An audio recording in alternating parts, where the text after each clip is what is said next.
Fala, fiel! Estamos de volta com mais um vídeo exclusivo de notícias do todo-poderoso Corinthians. Antes, já se inscreva e deixe seu like para ficar por dentro de todas as informações sobre o Timão. Agora vamos para a notícia. O domingo amanheceu, movimentado no Parque São Jorge, e não foi só o torcedor mais atento que percebeu que algo estava no ar. Antes mesmo de o café esfriar na mesa, a diretoria do Corinthians já tinha definido duas mudanças importantes no elenco. 2 laterais, 2 destinos diferentes e uma mesma motivação: abrir espaço, dar rodagem e ajustar as peças para o que vem pela frente na temporada. Léo Maná, cria da base alvinegra, vai vestir a camisa do Criciúma e tentar reencontrar o bom futebol que o colocou no radar do time principal. Diego Palacios, o equatoriano contratado com expectativa, no início de 2024, prepara as malas para o Karpat da Ucrânia, onde vai ter a chance de recuperar o ritmo de jogo e provar que ainda tem muito a oferecer. Essas decisões não surgiram do nada. Nos bastidores já havia a sensação de que ambos estavam fora dos planos de Dorival Júnior. E não é apenas uma questão de talento ou potencial, mas de encaixe no momento atual da equipe. No centro de treinamento Joaquim Grava, as últimas semanas foram um sinal claro: treinos separados, ausência nas listas de relacionados, poucas conversas com a comissão técnica. Tudo isso indicava que o caminho natural seria a saída temporária. Para o Corinthians emprestar é também preservar valor de mercado, evitar que o atleta perca competitividade e ao mesmo tempo dar chance para que volte mais preparado. No caso de Léo Maná, a história tem um peso emocional maior. Revelado na base, ele cresceu vestindo a camisa alvinegra e conhecendo cada canto do Parque São Jorge. Começou a temporada como reserva imediato de Mateuzinho na lateral direita, um papel que parecia promissor para um jovem que já tinha mostrado lampejos de qualidade. Mas o futebol é implacável com o tempo e com as oportunidades. Algumas atuações abaixo da expectativa acabaram custando caro, e a sequência negativa fez com que ele fosse gradualmente deixado de lado. 100 minutos em campo, a confiança despenca e a distância para o time titular cresce. Hoje quem ocupa a função de forma improvisada é o zagueiro Félix Torres, mas a diretoria já busca no mercado alguém de ofício para assumir a posição e dar mais solidez ao setor. Diego Palacios, por outro lado, chegou com a experiência internacional e a expectativa de ser um nome forte na lateral esquerda. Contratado no início de 2024, o jogador tinha no currículo passagens por ligas competitivas e pela seleção de seu país, só que o corpo não ajudou. Uma sequência de lesões atrapalhou completamente o processo de adaptação e impediu que ele criasse ritmo de jogo. Em determinado momento, houve conversas com um clube da Major League Soccer, mas o negócio não avançou. Quando finalmente se recuperou fisicamente, encontrou uma barreira quase intransponível, a concorrência pesada com Hugo, Angileri e Matheus Bidu. No esquema de Dorival, a disputa por posição é intensa e qualquer vacilo pode significar semanas fora das opções. Palacios acabou ficando sem minutos e sem a chance real de mostrar seu potencial. Para o Corinthians, essas movimentações não são apenas ajustes pontuais, mas parte de uma estratégia maior. Estamos falando de um clube que vive entre a pressão por resultados imediatos e a necessidade de manter um elenco equilibrado. A temporada é longa e cada vaga no grupo precisa estar ocupada por alguém pronto para entregar desempenho de alto nível.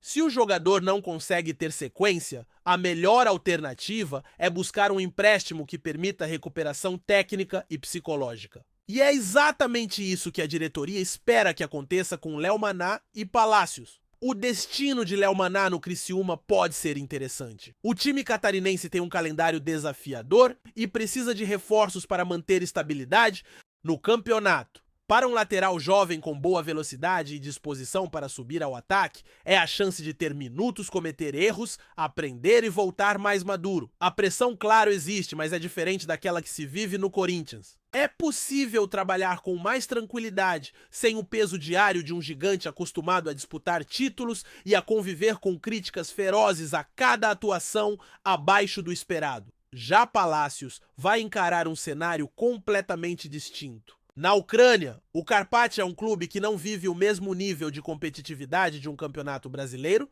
mas oferece ritmo de jogo e vitrine internacional. O desafio para ele será se adaptar rapidamente a um futebol com características muito físicas e, ao mesmo tempo, lidar com questões fora de campo, como clima, idioma e estilo de vida. Mas para um jogador de 20 e poucos anos com bagagem internacional, essa é uma oportunidade que pode reabrir portas. Nos bastidores, a saída dos dois jogadores também abre espaço para possíveis contratações.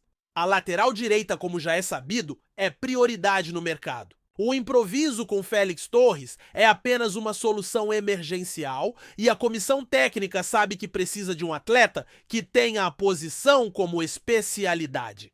Na esquerda, apesar da disputa já ser grande, a ausência de Palácios permite ajustes na hierarquia e pode até facilitar negociações futuras para enxugar a folha salarial. O torcedor, por sua vez, reage de maneiras diferentes. Parte entende a decisão e vê o empréstimo como um passo necessário para a evolução dos atletas e para a montagem de um elenco mais competitivo. Outra parte lamenta especialmente no caso de Léo Maná, que representa a tradição do clube em revelar talentos e vê nessa saída temporária um sinal de que a base não está conseguindo segurar espaço no time principal. Mas o futebol profissional é repleto de idas e vindas e muitas vezes o caminho para voltar ao topo passa justamente por experiências fora de casa. E vale lembrar que o Corinthians já viveu histórias semelhantes com outros atletas que saíram desacreditados e retornaram fortalecidos. O empréstimo, quando bem planejado, não é apenas um afastamento, mas um investimento no próprio jogador. É dar a ele a chance de enfrentar novos desafios, cometer erros em outro cenário, sentir a pressão de outra torcida e principalmente voltar com algo que não se compra casca. Enquanto as malas são feitas e as passagens emitidas, a rotina segue. No CT, Joaquim grava. O calendário não dá trégua e Dorival Júnior mantém o foco nos próximos compromissos. A saída dos laterais não muda a urgência por vitórias, mas reforça a mensagem de que o elenco precisa estar afiado e cada peça tem que estar pronta para entrar em campo e decidir. Léo Maná e Palácios agora começam novos capítulos e o Corinthians observa a distância, torcendo para que cada minuto longe seja um passo a mais, para que quando retornarem estejam prontos para vestir novamente a camisa alvinegra com a confiança e a intensidade que o torcedor exige. O Corinthians chega para mais um desafio pelo Campeonato Brasileiro e desta vez não é apenas mais uma rodada.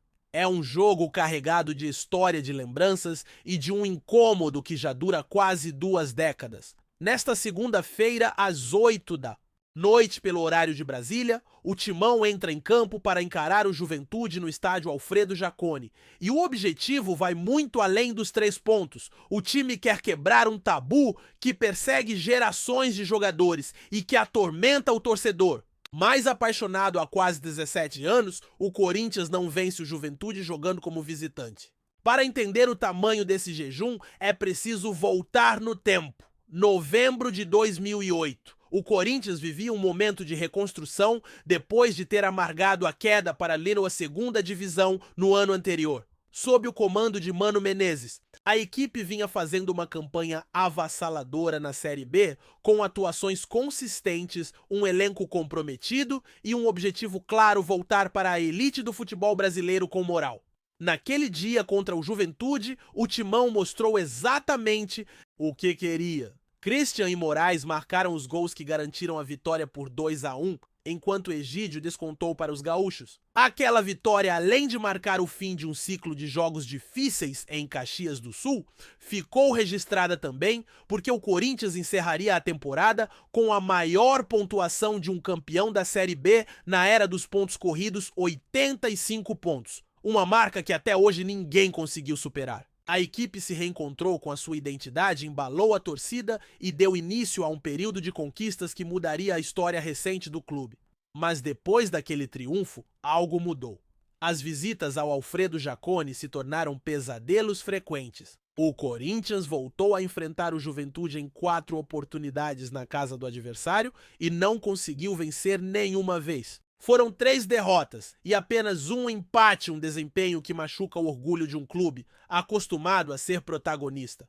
Para quem olha de fora, pode até parecer apenas coincidência, mas quem vive o futebol sabe que existe uma combinação de fatores que transforma estádios como o Alfredo Jaconi em verdadeiras armadilhas. O estádio, com seu gramado característico e dimensões que favorecem um jogo mais truncado, aliado ao frio e à umidade de Caxias do Sul, costuma nivelar os confrontos por baixo. É difícil impor um ritmo acelerado, a bola não corre como nos gramados mais secos e o time da casa se sente no próprio quintal. Para o Juventude enfrentar o Corinthians ali é sempre um jogo de grande motivação. A torcida gaúcha lota as arquibancadas, canta do início ao fim e empurra o time como se fosse uma final. Além do tabu, o momento atual do Corinthians no campeonato adiciona ainda mais pressão. O time ocupa a 12ª colocação com 22 pontos e já soma 4 rodadas sem vitória.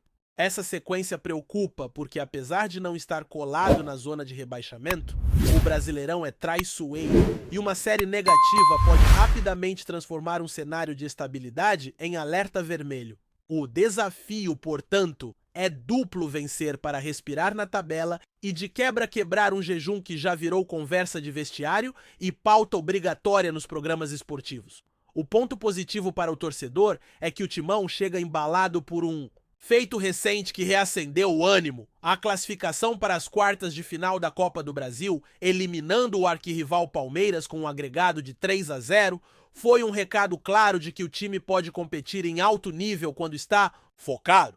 Essa vitória no mata-mata não só garantiu vaga na próxima fase, como também trouxe de volta algo que estava meio apagado: a confiança. Dorival Júnior sabe que esse jogo contra o Juventude é mais do que uma partida de meio de campeonato. É uma oportunidade de mostrar que o time aprendeu a transformar grandes vitórias em sequência positiva, algo que tem faltado nos últimos meses. Nos bastidores, o treinador tem batido na tecla da concentração.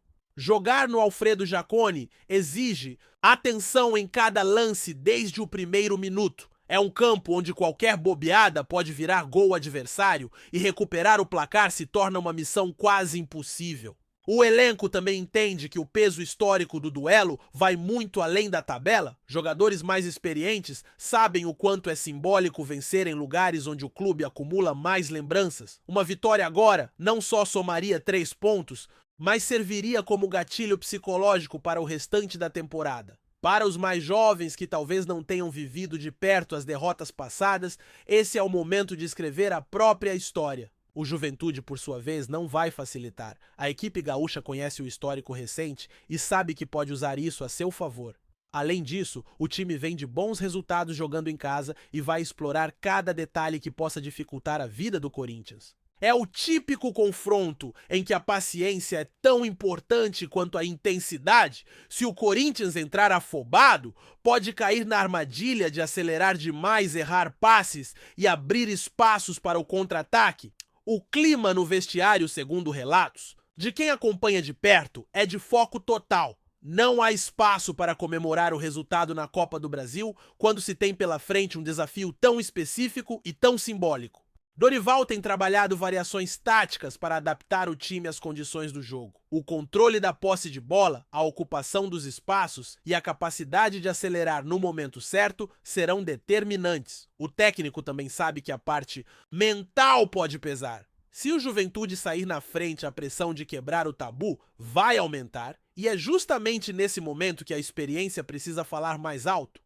A torcida, como sempre, está dividida entre a ansiedade e a expectativa. Muitos lembram das viagens passadas a Caxias do Sul e dos jogos sofridos, outros se agarram ao bom momento recente na Copa do Brasil para acreditar que dessa vez vai. Seja qual for o resultado, o jogo desta segunda-feira vai entrar para a lista daqueles que o torcedor lembra por anos, seja pela quebra do jejum ou por mais um capítulo dessa história que insiste em se arrastar. Mais do que nunca, o Corinthians precisa transformar o peso do tabu em combustível para buscar a vitória. E se tem algo que a história do clube ensina, é que quando o time entra em campo disposto a mudar narrativas, tudo pode acontecer. O Alfredo Jacone vai estar cheio, a torcida do Juventude vai empurrar o clima, vai ser hostil, mas o futebol é feito desses momentos que parecem improváveis até o apito final. E talvez seja justamente nessa mistura de pressão, história e necessidade que o Corinthians encontre a força que precisa para, depois de quase 17 anos, sair de Caxias do Sul com um sorriso no rosto e 3 pontos na bagagem. Antes de prosseguirmos, te pedimos que deixe seu like e já se inscreva no canal para não perder nenhuma novidade exclusiva do Corinthians continuando. Nos corredores do futebol mundial, um rumor que tem ganhado força e movimentado as redes sociais e os bastidores do esporte começa a ganhar contornos cada vez mais palpáveis. Florentino Pérez, presidente do Real Madrid, estaria interessado em realizar uma proposta pelo Corinthians. Essa possibilidade tem intrigado torcedores, analistas e até mesmo jogadores que se perguntam qual seria o impacto dessa movimentação no cenário do futebol brasileiro e mundial. A especulação começou a circular após algumas movimentações incomuns registradas pela diretoria do clube espanhol, que tem demonstrado interesse crescente em expandir sua influência fora da Europa, mirando mercados promissores e com grande potencial de crescimento. O Corinthians, por sua vez, sempre foi um clube de enorme relevância na América do Sul, com uma base fiel de torcedores e uma história rica em conquistas nacionais e internacionais. A ideia de Pérez teria como objetivo principal ampliar a presença global do Real Madrid, explorando o mercado brasileiro e sul-americano através de um time tradicional e com enorme capilaridade social. Apesar de não haver confirmação oficial, o simples fato desse rumor circular já provoca debates acalorados, especulações sobre possíveis mudanças na gestão do clube paulista e um interesse crescente por parte da mídia especializada. Possibilidade de Florentino Pérez investir no Corinthians levanta uma série de questões sobre o futuro do futebol brasileiro e a influência dos grandes grupos europeus no nosso futebol. Caso a negociação avance, seria uma operação inédita, visto que clubes europeus tradicionalmente têm evitado o controle direto de times fora do continente, preferindo parcerias ou investimentos minoritários. Essa movimentação poderia abrir um precedente importante para outras equipes brasileiras que poderiam ser alvo de ofertas similares. A estratégia de Pérez poderia envolver não apenas o aporte financeiro, mas também a implementação de uma estrutura administrativa e técnica alinhada ao modelo europeu, que é referência mundial. Isso incluiria investimentos em tecnologia, gestão de atletas, marketing e formação de jogadores, além de uma provável integração das categorias de base para revelar talentos que pudessem alimentar o elenco principal e, eventualmente, o próprio Real Madrid. Para o Corinthians, essa proposta traria uma transformação profunda, podendo modernizar o clube em vários aspectos, mas também gerando preocupação entre os torcedores mais tradicionais, que temem a perda da identidade e da autonomia do time. Em meio a esse cenário, muitos profissionais do futebol e jornalistas começam a analisar os possíveis cenários dessa negociação. Além dos aspectos técnicos e administrativos, o interesse de Florentino Pérez no Corinthians poderia ter repercussões econômicas significativas para o futebol brasileiro.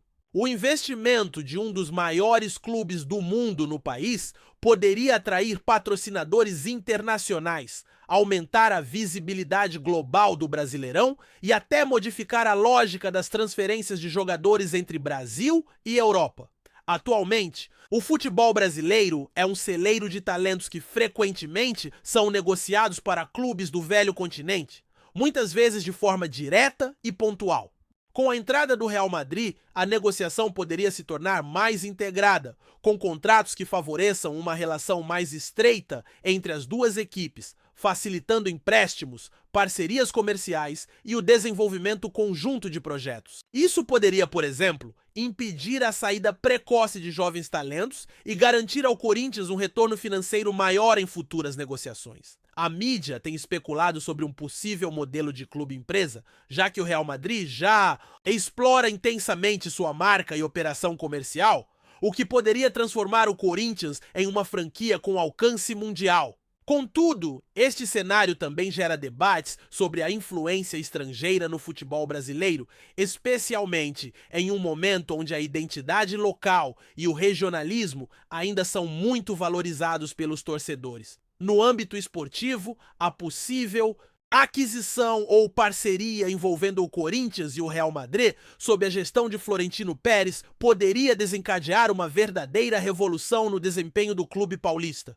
Com um aporte financeiro robusto, a equipe poderia reforçar seu elenco com contratações de alto nível, atraindo jogadores de renome nacional e internacional, além de investir em tecnologia de ponta para treinamento e análise de desempenho. O interesse do Real Madrid em manter a competitividade e o sucesso dentro e fora de campo poderia resultar em uma transformação estrutural do futebol jogado pelo Corinthians, o que potencialmente os colocaria como candidatos mais fortes a títulos importantes tanto no Brasil quanto em competições continentais como a Libertadores.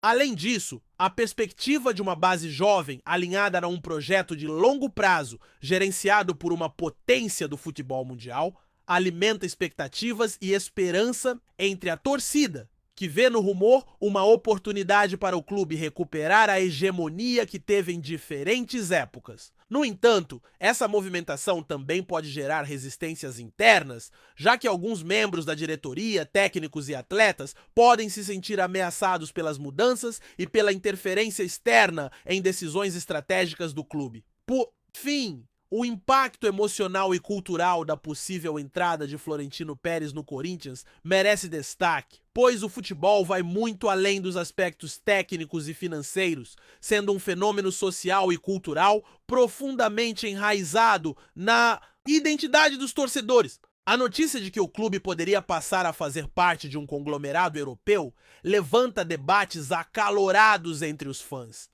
que se dividem entre o otimismo com os recursos que podem vir a chegar e a preocupação com a perda das características que tornam o Corinthians único, como a ligação direta com a comunidade local e a história de luta e superação. Muitos torcedores mais tradicionais veem essa movimentação com desconfiança, temendo que o clube se transforme em uma marca globalizada, desconectada das suas raízes. Por outro lado, há quem acredite que essa parceria poderia modernizar o clube e garantir sua competitividade em uma era onde o futebol é cada vez mais global e econômico.